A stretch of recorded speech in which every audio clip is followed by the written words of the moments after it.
Ja, ariketa honetan berriz daukagu DC bihurgailu bat, baina IDC finkatutako bat emanez, intensitate bat emanez. Eta ikusi dugun konfigurazio hau eskaintzen digute hemen, eta esaten digute diseinatzeko zer RE eta R bat. Ariketa hauetenak berdinak egiten dira. Bideo hauen datuak, 2,9ko bat tensioa, 5 amper nahi ditu jartzea hemen, 5 amperekin likatzea biak serie horietan, beta tarte horretan, transistoriaren beste ezaugarri hauek, VC SAT 0,2, eta beste balio hauek. Ia, pues lehenoko ariketan bezala, datu hau. Eta datu hau ez ditugu behar ariketan, baina hala ere konfirmatu beharko dugu aplikazio honendako aukeratutako transistore honek betetzen dituela ezaugarriak. Hemen, bateriaren tensioa 20 eta 40 artekoa. Beraz, VC gehienez 40 izan behar da. Hori baino gutxiago, beraz, bere VC maksimoa baldin badau. Ok, aukeraketa ona honek ikuspegitik. Diseinatu behar diegun intensitatea hemen, IC edo IE, 5 amperekoa. Beraz, bere maksimoa baldin bada 10, jasaten baditu 5, ederki, hau ere, check. Check, eta VEB max minus 5, edo VBE max minus 5, baina hemen aktibo egon behar denez beti 0,7ekin, ez digu jarri behar inoiz, 0,7 voltio baino gutxiago, beraz, check, baina ariketan ez digu behar. Diseinatu dezagun erresistentzia hauek. Zener diodo honek, polarizatu behar dugula resistenzia hau, diseinatu behar dugula bigarren urratxan, finkatu behar digu tensio hau 5 voltiotara. Hau aktibo goen behar da, eta hemen izan behar ditugu VZ ken 0,7 voltio. Beraz, hau nahi badigu izatea 5 amper RE, zuzenean diseinatu dezakegu ja, maila hori eginez, VZ ken VBE, da hemen daukagun tensioa, zati hemen nahi dugun intensitatea, dela 5, atera behar zaigu, VZ 5. VB 0,7 beti, zati ilet 5 amper, eta hau atera zait.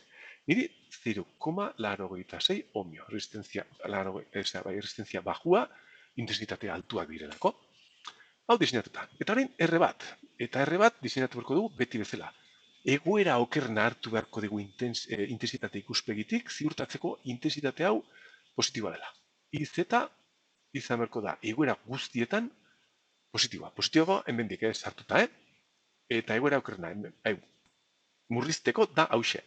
V bat, egoera okerrena, jarriko berriz, okerrena da, daukagunean V bat minimoa. Zergatik, zeren tensio bajuago denean intensitate gutxiago izan behar dugu, eta hemen posibilitatea ez ailegatzea behar dugunera.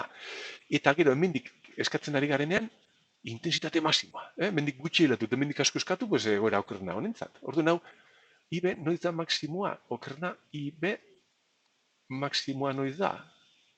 IB maksimoa noiz da. Hemen finkatu dugu IE, eta IB maksimoa izan behar dugu beta, denean beta minimoa. Beta minimoa. Beta maksimoa daukagunean, hau txikiago, beraz, ondiago da minimoa denean, beraz, egoera okerna, hau, eta hau gertatzen denean. Orduan datu hiek erabili behar dut, R bat diseinatzeko. Egoera okernean, V bat minimoa izan behar direla 20 voltioz ba, minimoa, ken hemengo tensioa, 5 voltio finkatuta, VZ, zati, IB maksimoa, dela, ilet, zati, beta minimoa, gehi bat jarriko dut. Gehi bat hori ez baduzu jartzen ere, ondo. Eraz, hemen, 20, ken 5 voltio horiek, zati, ilet da 5 amper, zati, zen bada, 150 amaika.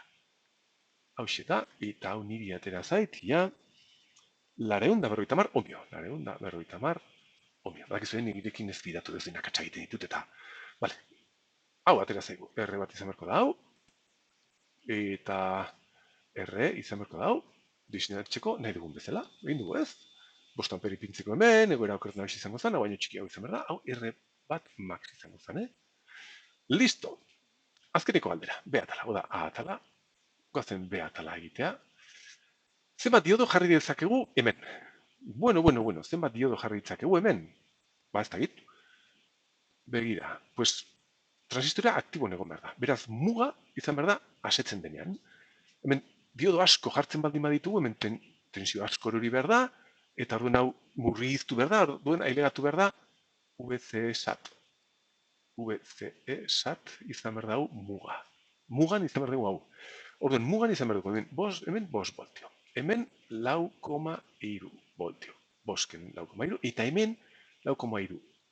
Bai, lau koma iru gehi 0,2, lau koma bost voltio izan behar dugu aktiboa esetasun guneen muga horretan. Bale, orduan, hemen ze tensio tartea daukagu diodoak sartzeko? Pues egoera okerrena diodoak sartzeko izan behar da, hemen V bat minimoa daukagunean, hau denean hogei voltio, hau denean hogei voltio, eta hau denean lau koma bost voltio, hemen izan behar dugu tensio tarte txikiena. Hori banatu beharko ditugu diodotan. Orduen ze zatiketa egin beharko genuke, ia hogeiken lau koma bost, ama bost koma bost voltio, zati diodo bakoitzaren 2,9 zenbat ateratzen da hau, bost koma iru.